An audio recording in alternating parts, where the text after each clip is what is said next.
Hello everybody, Weegee here, and today we are going to be talking about the first episode of a show that I have been looking forward to since it was announced back in the summer, with a really cool trailer, Dragon Age Absolution. But before we talk about that, first let's give a little bit of background for those of you that may not be familiar with the Dragon Age series. Dragon Age is a video game franchise developed by Bioware and published by EA, with its first game, Dragon Age Origins, releasing in 2009. A game that is one of my favorite games of all time. A game that really got me into Western RPGs, as well as introducing me to the wider world of gaming, as before that I had mainly played JRPGs and Nintendo games. Since then, it has released 2 other mainline games, a mobile game, 3 browser games, several books and comics that I should read, 2 web series, and an animated movie, which was actually pretty good from what I remember. Maybe I'll do a video on that too. With that out of the way, let's talk about episode 1 of Dragon Age Absolution. Oh, before I forget, spoiler alert, we will be getting into details of the episode, so if you haven't watched it yet, go do that. The first episode of Absolution starts with 3 guys trying to scale up a tower to steal some lyrium, a mineral that mages and Templars use in the world of Thetis, though they aren't doing a very good job of it. The show then switches over to 2 other characters, and we are introduced to our first 2 main party members. Miriam, a cynical, quiet elven rogue, and her friendly but sassy warrior partner Roland. Miriam, a little frustrated with the other people's attempts, decides that using them as a distraction to steal the lyrium is a better idea. So she cuts the rope, letting them get caught by the guards, so she and Roland can steal the lyrium. When I first watched this, I totally thought that she just killed these people to achieve their mission. This scene gives us a pretty good glimpse into the mindset of our protagonist, though. She is a mission-first kind of person. Use whatever you have to get the job done.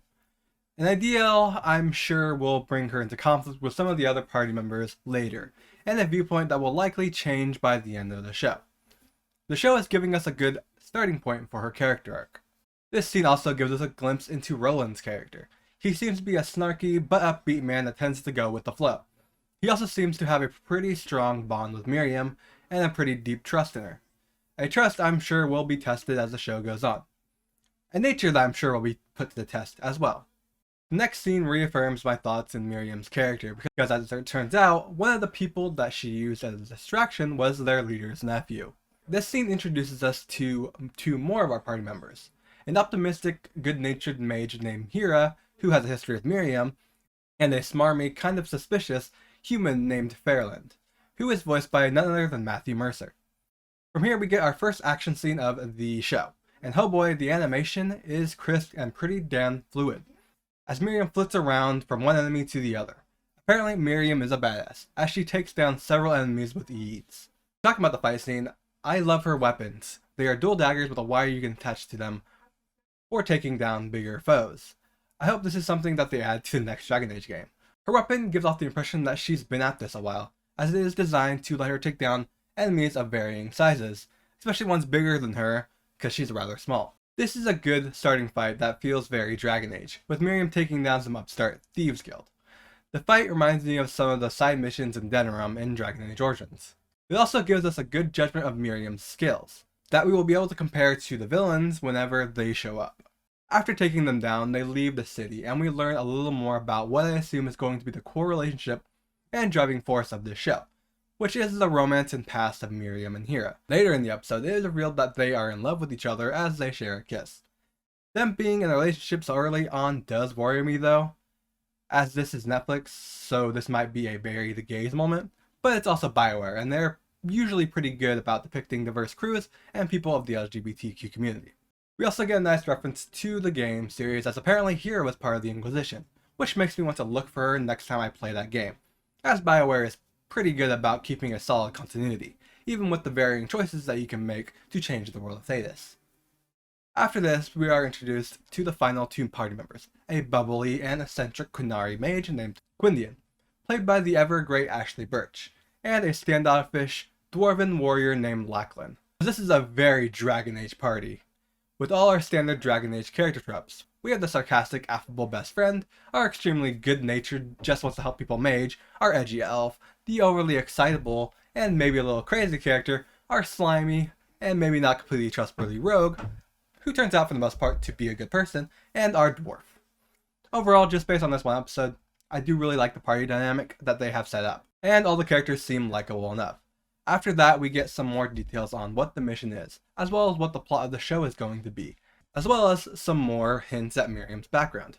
Hera and Fairbanks were given a mission by the Inquisition to retrieve an artifact called the Circulum Infinitus, an artifact powered by blood magic, which if you've played Dragon Age, you know how bad that is.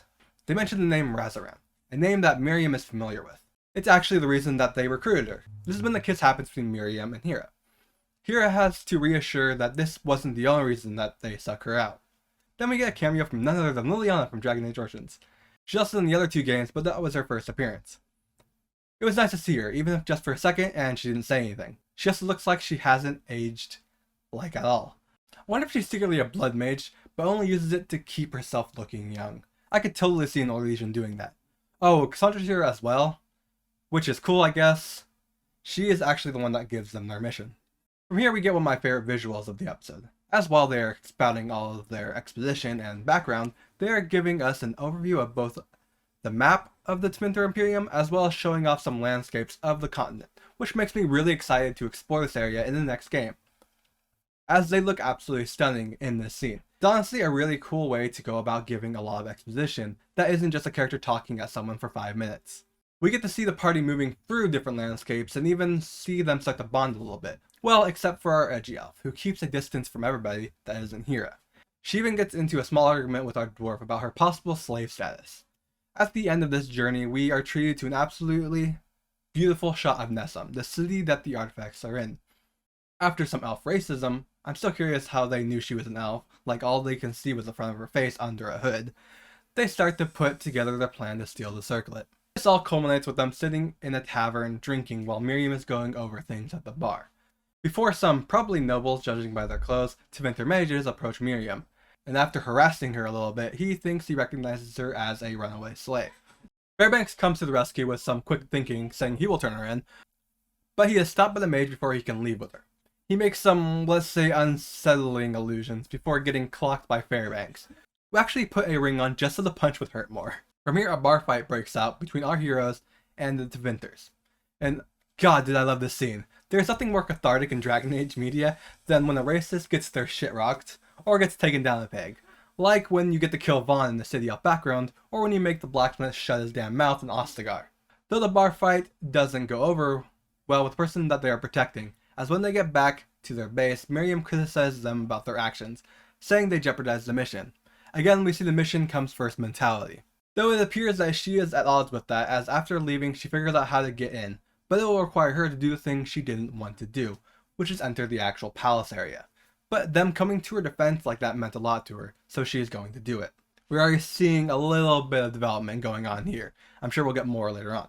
The next morning we get 2 sequences. The first has our bubbly Qunari getting magical supplies for their operation, with a nice reference to the Blight from Origins.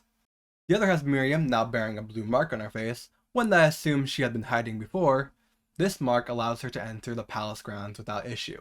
I'm assuming that this mark is a brand of some sort, marking Miriam as some sort of high elf slave, one likely belonging to someone of importance. Probably the magistrate that they are trying to steal the Infinitus from. From there she breaks into the guards barracks, and in a really brutal but quick fight scene, she kills the guards. Have I mentioned that I really love the way that Miriam fights, and that her weapon is fucking awesome? After this, we get our final scene of the episode as Miriam opens up the door for her crew, uttering the line from the first trailer that really made me want to watch this show. With blood on her face, she says, "We're in." And that's episode 1 of Dragon Age Absolution. The first episode of Absolution did everything that a first episode needs to do to be a great first episode. It gave us an amazing introduction to the characters of our journey, setting up the dynamics, relationship, and motives that will drive them forward towards their goals. Speaking of the characters, I love them. I'm only 1 episode in and I already remember all of their names, which for me is surprising because it usually takes me 4 to 5 episodes to remember each main character's names. As of this first episode, I think my favorite characters are Miriam and Roland. I'm a sucker for rogues and cheeky characters. Roland feels like a mix between Alistair and Zevran from Origins. He has Alistair's sarcasm, and Zevran's go with the flow and flirtiness. While Miriam feels like she will have the most intriguing storyline. Also, she is a badass, and I love that.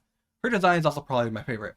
I've always been preferential towards the rogue armor in Dragon Age, and her design feels very much in line with those. I especially love her green cloak and blue scarf. Is this a scarf? Well, whatever it is. Recently, I've found myself loving neck accessories. As far as the story goes, it doesn't feel super unique. They are going in and stealing something dangerous. That's pretty basic stuff. But honestly, the actual plotline doesn't feel like it matters as much, as it is mostly a vehicle for the characters' individual and entwined stories, like other Dragon Age mediums. Like other Dragon Age mediums, the characters are the most important part of the story. The actual plot isn't as important, as you can see throughout the franchise, like with the games. The actual overall plots for them are pretty generic. Save the world from the blight, save the world from the hole in the sky. As far as that goes, this show feels very Dragon Age, which is the next thing I want to talk about. Does this show feel like Dragon Age? Based on this episode, I'd say so. While watching it, I could feel the Dragon Age-ness. From the characters, to the aesthetic of the world, to the dialogue, you could definitely tell this takes place in Thedas. We even got some by the makers and Andraste slang thrown in there. Another thing that made it feel very Dragon Age was the LGBTQ representation, which has always been very strong in the franchise. It's not Dragon Age if we don't have a gay elf. Next, let's talk about the animations, because it doesn't matter how good your story and character are if you have shitty animation. Looking at you, Berserk. The animation in Absolution is pretty damn good. It's not the best animation, but it's still very good. The combat scenes look flawless and flow really well, with the characters' movements themselves being seamless. The background animation set pieces look absolutely stunning. Like sometimes it looks hand-painted, like the scene where they arrive at Nessum, and then they have that environmental shot, and god, it looked amazing. But the thing that impressed me the most with the animation was the amount of detail that they put into the characters' facial expressions. Like there is never a moment where you can't tell what the characters' emotions are based on their expression. Like when Miriam figures out why they recruited her, you can see the heartbreak and betrayal in her face and her eyes. So yeah, really good animation this one. As far as complaints go, I don't have too many. There are two that come to mind. The ones that come to mind are that this show isn't very non-fan friendly. There are a lot of things that if you haven't played the games, you won't get. But it's not so bad that somebody couldn't enjoy the show without playing the game, as they do explain enough. But it's definitely geared more towards fans of the game than anything else, which honestly isn't necessarily a bad thing.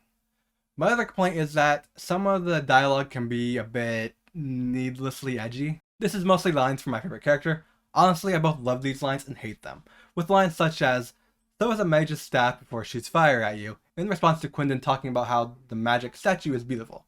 But other than those two minor things, I don't have any real complaints with the episode. Overall, episode 1 is really good.